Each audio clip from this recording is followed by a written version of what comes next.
You have to choose one person from all of human history to shit their pants, at a time so as to change the course of history as much as possible. Who would you choose, when and why?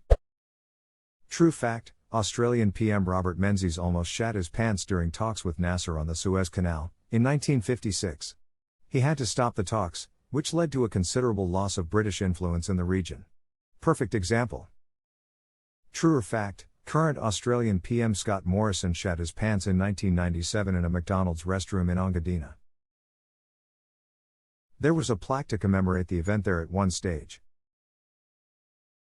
What? Aussies, man. Best not to question it, the answer only ever raises more questions. There was also one Aussie PM that went for a swim in the ocean and just ducking vanished. Then we named a public swimming pool after him. Oh yeah, that's the dark irony I'm looking for. The guy on our $10 note was once convicted and sentenced to death for forging banknotes. You're joking. Okay, ducking love irony. Abraham Lincoln shits his pants 10 seconds before being assassinated, causing him to turn around to go change and thwarting John Wilkes Booth. Gavrilo Princip right before he shoots Franz Ferdinand. But who knows, maybe Franz motorcade makes another wrong turn and gives Gavrilo a third chance at shooting him. I mean, the universe seemed to have it out for the old Archduke that day. If Princip had shat himself, he probably would have run into Ferdinand in the Luz or something. I swear, if the days leading up to World War I were a movie, I'd hate it because of the amount of plot conveniences added. This is episode 1 of a wonderful animated summary of the month leading up to the Great War. Many of the events are told extra dramatically for effect, but as far as I can tell, they are accurate, though it does focus more on the actions and interactions of people more than events themselves. It left me with genuine chills of just how close we were avoiding the Great War as we know it. Edit 2, correction edit 3, correction edit 4 edition. Sometimes people speculate about time travelers going back in time to try and prevent the world wars. I usually respond something along these lines and saying that the amount of occurrences that were so convenient to line up and create the world wars almost makes me think that people from the future have actually already arranged things. Perhaps unbeknownst to us this particular outcome is the best one, lol. I'd like to think that a bunch of time travelers have already tried to prevent World War I, but the universe just course corrected a bunch of times because the past can't be changed or something like that. If you like reading, check out the book 112,263 by Stephen King. A time traveler goes back to stop JFK assassination, and time fights back. Caesar shits himself just after leaving his house on the Ides of March. Edit. I've been using this account for 4 years and this is now my most upvoted comment. Excellent. Wouldn't they just stab him on the 16th of March? Maybe, but their first presumption if he didn't show up as planned would probably be that had been warned about the plot. They might well be too frightened to try again, or perhaps they'd collapse into infighting trying to find the mole. In any case, even if Caesar is killed subsequently, it probably changes things massively. Subtle differences in perception of the event could have huge consequences for the motives, public and private, of people like Octavian, Anthony, and so on. Oh my god. You could write a hilarious comedy about this. Caesar shits himself and can't make it, the entire conspiracy group begins to spin new conspiracies about who might have told him, and what RAF may be coming because of it, and winds up tearing itself apart, leaving Caesar totally fine and unaware of any of this. Edit, et tu, Vute? Written by the Coen brothers. It reminds me of Burn after reading. A whole lot of tension throughout the movie, making you think it's building to a great climax. And then by the end of the movie, nothing really happens, and the characters are just left confounded. Edit, or, alternatively, a Quentin Tarantino movie. The alternative events in history really sounds like his thing, just like in Inglourious Basterds, and Once Upon a Time in Hollywood. Yeah, I'd like to think it's a mix of the two. From Caesar's side it's very dry, everybody takes everything he does after the shitting very seriously and reads way too much into nothing. Caesar causes events to spiral into chaos by accident, since everyone is watching to see what he will do and overreacts, and he doesn't know anything is going on except maybe wondering if people are catching on to the fact that he shit himself.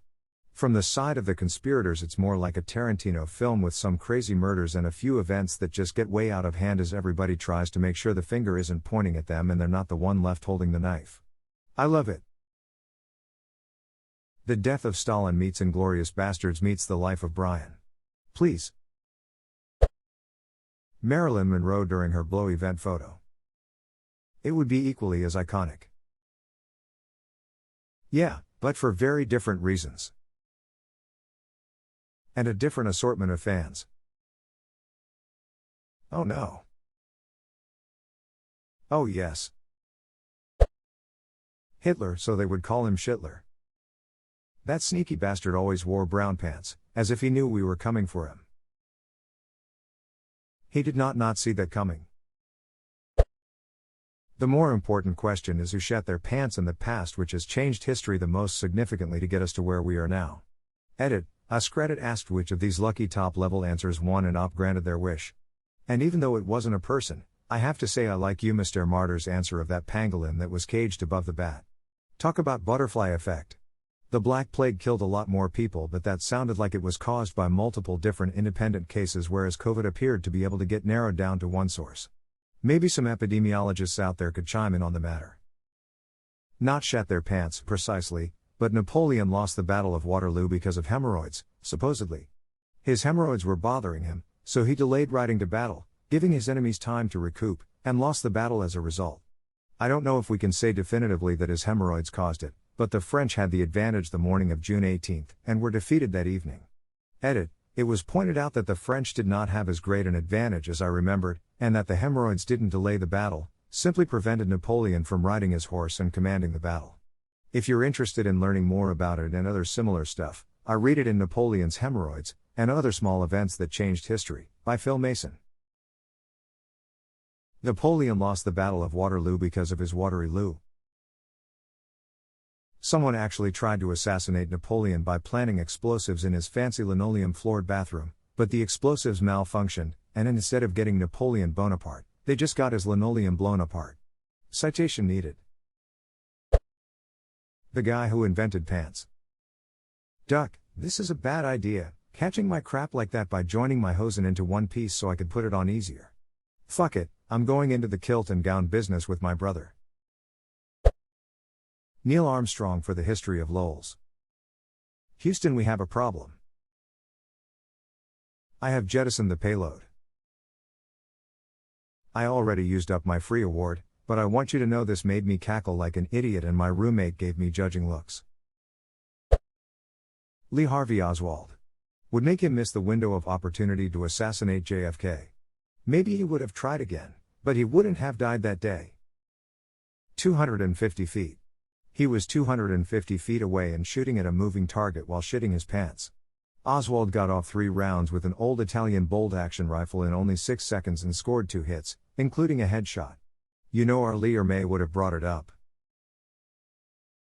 Do any of you people know where these individuals learned how to shoot? In the Marines.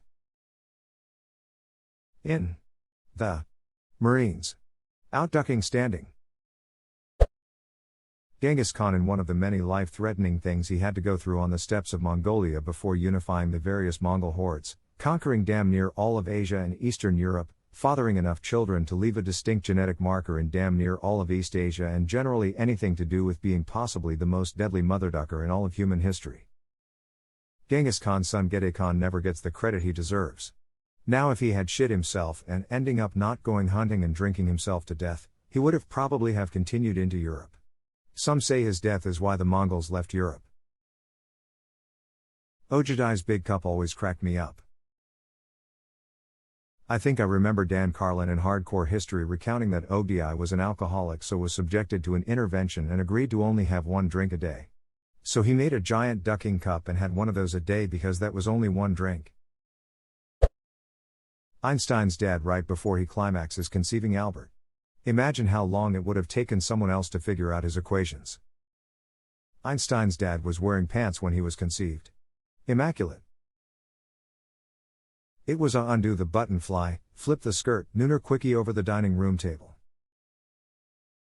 In front of my salad? If MLK got the runs right before he went out to that balcony, we'd hopefully see a 92-year-old hero witness his dream or something close to it. Unfortunately, his autopsy revealed that the constant stress he was under was doing some horrible things to his heart. Still, it would have been nice to see what he could have accomplished with a few more years. Stress and an old-fashioned Southern diet.